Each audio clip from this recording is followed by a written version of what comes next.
This morning, lawmakers in Washington are set to review video from a U.S. military strike that killed nearly a dozen people on a suspected drug boat. And immigration crackdowns are ramping up in Minnesota, targeting people with deportation orders. Dedicated to Eastern and Southern Kentucky, this is WYMT Mountain News This Morning. Welcome to Mountain News This Morning. I'm Caroline Mueller here with you on this Thursday, December 4th. The time is now 6 a.m. Let's check in with meteorologist Megan Dusmal for a look at your forecast this morning. Megan, all I've really had to say about the weather this morning is that it is just frigid. I mean, I'm literally running between my car and inside just to be out there as little as I can. Yeah, I am the same exact way. It is bone-chilling temperatures this morning, so be careful as you are starting off your day and add a little bit of some extra time to warm up that car. We're talking upper 20s and low 30s.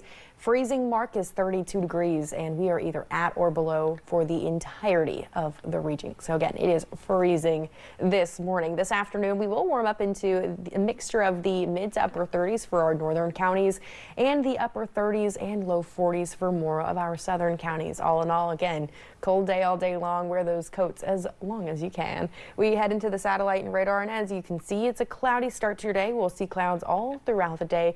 There's a slight chance for some flurries during the daytime hours, with most folks staying nice and dry. But tonight, that's where that trend will change. We're looking at a wintry mix popping up into that forecast, especially for our southern and southeastern counties. Caroline. Thanks, Megan. House Democrats released what they say are never-before-seen images from the infamous Epstein Island in the U.S. Virgin Islands. They show one of two private islands owned by convicted sex offender Jeffrey Epstein. One picture shows a dentist chair, which a source tells CBS News was built for one of Epstein's girlfriends, a European studying to be a dentist. The photos also show a blackboard with the words "power and deception" written on it, with other words redacted, and a phone with several first names on speed dial. Amid bipartisan pressure, the president signed a new law to release the Justice Department's full Epstein case files. The deadline for doing that is in about 2 weeks. Lawmakers in Washington today are set to review video from a U.S. military strike that killed nearly a dozen people on a suspected drug boat in the Caribbean in early September. CBS News has also learned two survivors from the first strike were trying to climb back on board before it was hit again. CBS News' Jared Hill reports from New York. Today on Capitol Hill, lawmakers are set to be briefed on the September 2nd military strikes on an alleged drug boat that has Defense Secretary Pete Hegseth at the center of controversy. Admiral Frank Mitch Bradley is expected to detail his apparent decision to order a second strike to kill two survivors. If it was just two individuals in the water that were struggling for their lives, what was the validation of second strike? A source familiar with the matter confirms that two people who survived the first hit were trying to climb back on the boat to salvage drugs and appeared to be communicating with other boats nearby that could have helped. I think there's still some question whether the initial bombing is illegal as well. Some lawmakers questioning whether the strike could be considered a war crime. After the Washington Post reported last week, Hegseth ordered commanders to kill everybody, a claim he denies. Hegseth is also under renewed scrutiny for his use of the messaging app Signal. Sources tell CBS News a new report from the Pentagon's Inspector General found Hegseth put service members at risk and violated Defense Department policy by using his personal phone to send information marked secret regarding an active bombing mission in Yemen back in March. At the time, Hegseth denied sending classified information. Nobody's texting war plans. But the report found Hegseth posted information that came from a classified email. It's unclear if Hegseth declassified the information beforehand. On social media, he called the review a total exoneration. Jared Hill, CBS News. The messages were first reported by The Atlantic after editor-in-chief Jeffrey Goldberg was accidentally included in a group chat. Immigration crackdowns are ramping up in Minnesota, targeting people officials say with deportation orders. It comes amid reports of a fraud scandal involving dozens of people of Somali descent.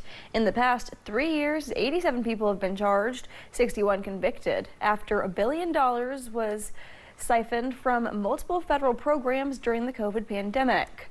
Tuesday, President Trump repeatedly insulted Somali people.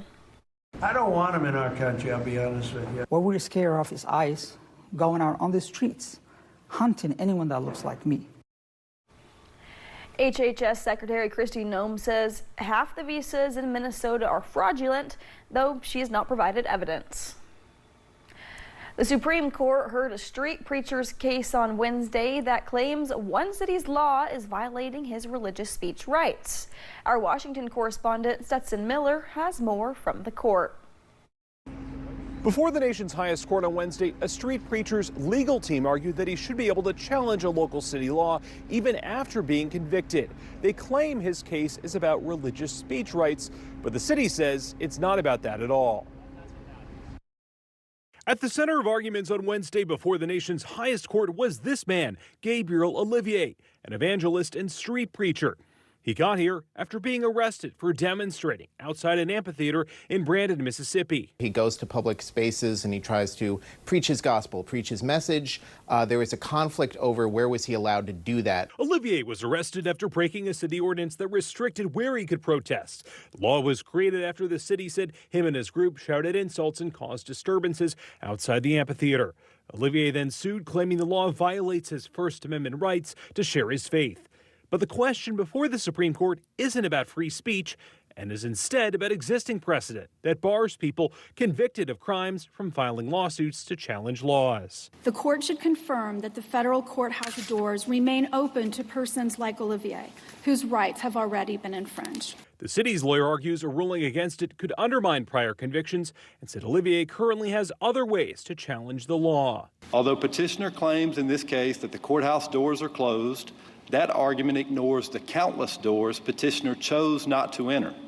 What this case is about is petitioner's preferred door. Justices on both sides of the ideological spectrum seem to struggle with the question of blocking a person from challenging potential unconstitutional laws. What you're basically saying is simply because they've been previously convicted, they cannot seek prospective relief 20 years from now, unless they get an expungement. Doesn't it seem a stretch of the underlying reasoning, the rationale of Heck to say, no, you can't ever do that.